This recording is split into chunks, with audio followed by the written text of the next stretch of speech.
Assalamualaikum warahmatullahi wabarakatuh. Perkenalkan, nama saya Deswita Agustina dengan ujung NIM 032. Baiklah, di sini saya memiliki tugas mata kuliah Fisiologi Tumbuhan tentang sifat air dan larutan. Pertama, saya akan menjelaskan tentang air. Air adalah suatu senyawa yang paling melimpah di bumi, memiliki sifat-sifat unik yang membuat air ini sangat penting bagi kehidupan. Sifat air menjadi dasar pembentukan bagi suatu larutan. Perlu diketahui, larutan ini adalah campuran homogen antara dua zat atau lebih yang memiliki komposisi merata atau serba sama di seluruh bagian volumenya. Selanjutnya ada penjelasan tentang difusi, osmosis, dan imbibisi yang masih berhubungan dengan air. Difusi ini adalah proses perpindahan molekul atau partikel dari daerah dengan konsentrasi yang tinggi ke daerah dengan konsentrasi yang rendah, hingga mencapai keseimbangan.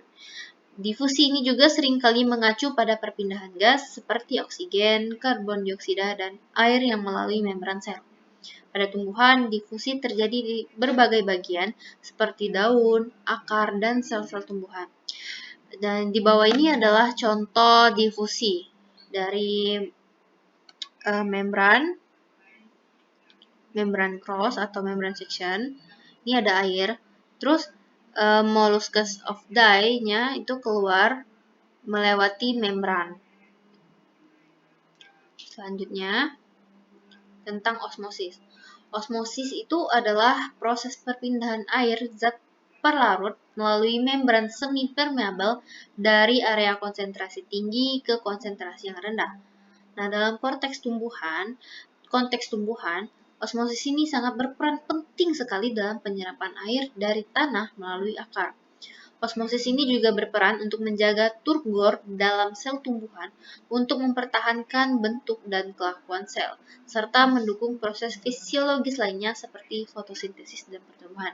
Yang di atas itu adalah contoh gambar dari sebuah proses osmosisnya. Seperti ini, pada larutan A ada 6 partikel atau air zat pelarut.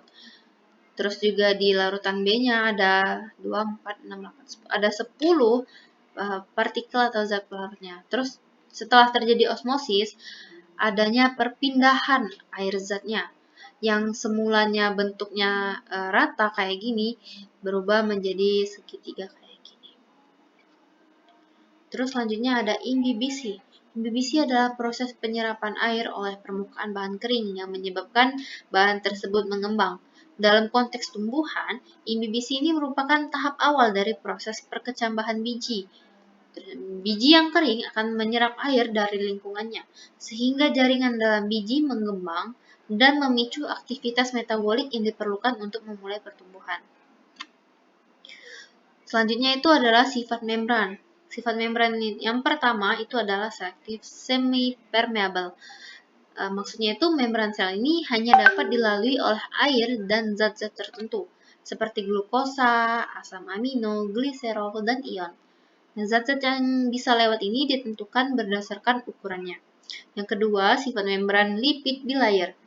Membran selnya tersusun dari dua lapisan lipid atau fosfolipid yang membentuk struktur dasar membran. Yang ketiga, ada membran protein. Nah, membran protein ini, membran selnya mengandung protein yang berfungsi untuk transportasi zat sebagai reseptor untuk sinyal kimia yang fungsi-fungsi struktural. Protein ini dapat fungsi integral yang menembus lapisan lipid atau protein perifer yang terletak di permukaan membran. Yang keempat ada fleksibilitas dan fluiditas. Nah, membran sel ini cukup fleksibel dan cair yang memungkinkan perubahan bentuk sel, pertumbuhan sel, serta pembelahan sel. Sedangkan fluiditas membran ini dipengaruhi oleh komposisi lipidnya dan suhu lingkungan. Yang kelima ada mengandung karbohidrat. Karbohidrat yang melekat pada lipid atau glikolipid dan protein atau glikoprotein ini berperan penting dalam pengenalan sel, komunikasi antar sel, dan sebagai reseptor untuk sinyal eksternal. Selanjutnya itu tentang potensi air dan larutan.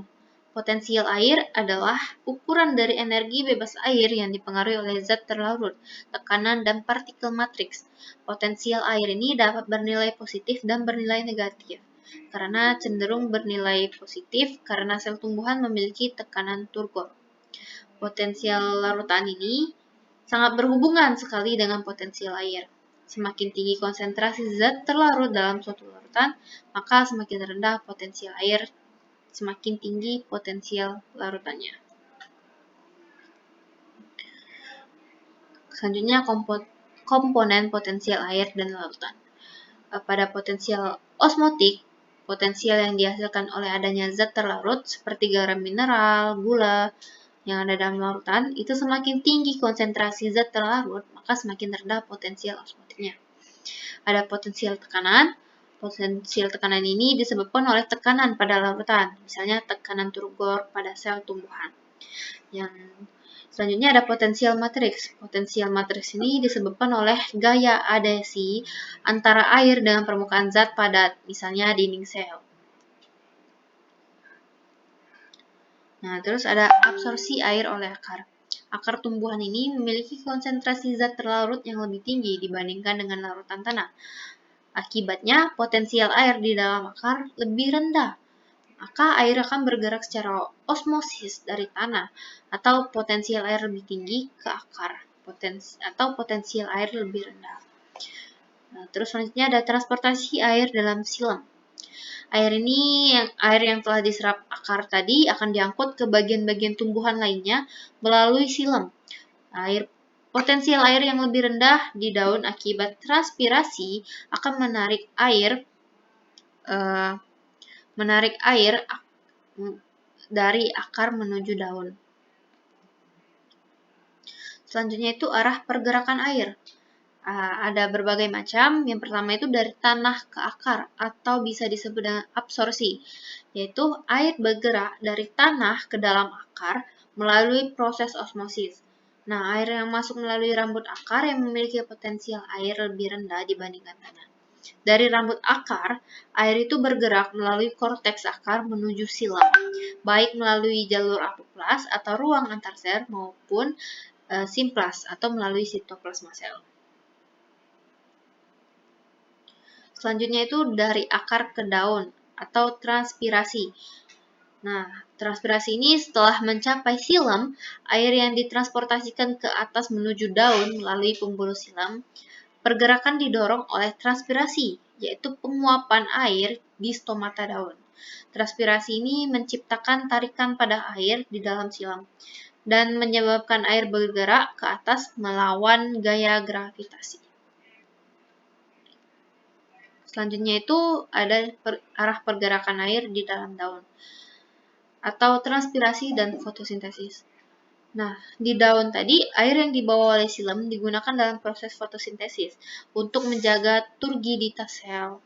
Ada sebagian besar air itu akan hilang melalui stomata dalam bentuk uap air dalam proses yang disebut transpirasi. Terus juga ada potensial tekanan. Potensial tekanan ini adalah komponen dari potensial air dalam sel tumbuhan yang disebabkan oleh tekanan fisik air dalam vakuola. Potensial ini berupa tekanan positif atau tekanan turgor, atau juga tekanan negatif, tegangan dalam silam.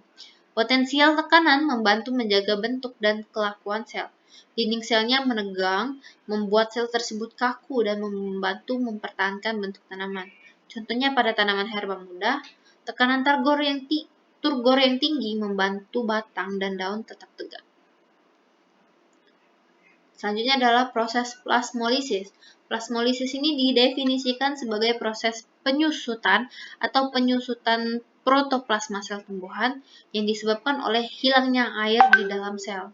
Nah, plasmolisis ini adalah salah satu contoh hasil osmosis dan jarang terjadi di alam. Jika sel tumbuhan diletakkan di larutan garam yang terkonsentrasi atau hipertonik, sel tumbuhan akan kehilangan air dan juga tekanan turgor, menyebabkan sel tumbuhan lemah. Jadi ada hipertonik. Hipertonik itu adalah kondisi di mana larutan yang tinggi. Gitu. Selanjutnya adalah tahapan plasmolisis. Ada 3. Pertama, plasmolisis insipient. Plasmolisis insipient ini udaranya mulai mengalir keluar sel selama tahap plasmolisis insipient, yang juga menandai dimulainya pengurangan volume sel dan munculnya dinding sel. Yang kedua ada plasmolisis jelas atau terbatas.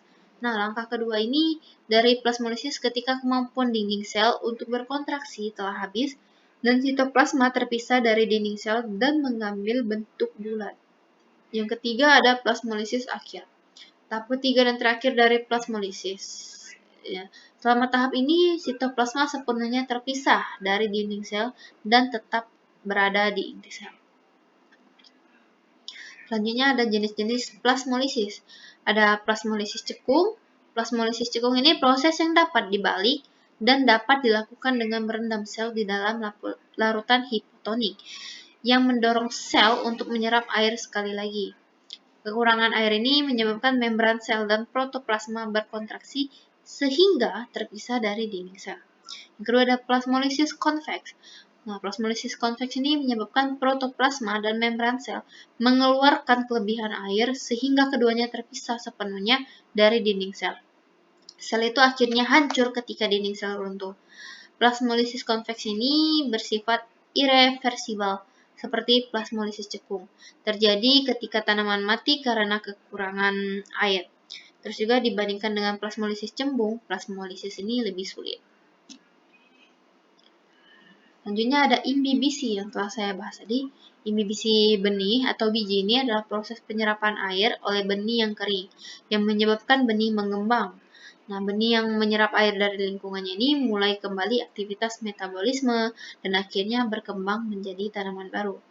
Proses imbibisi ini sangat penting untuk mengaktifkan enzim-enzim yang terlibat di dalam pemecahan cadangan makanan di dalam benih, yang kemudian digunakan untuk pertumbuhan embrio.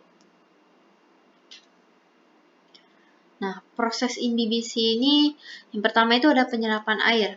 Jadi ketika biji terkena air itu akan masuk ke dalam biji melalui pori-pori kulit biji.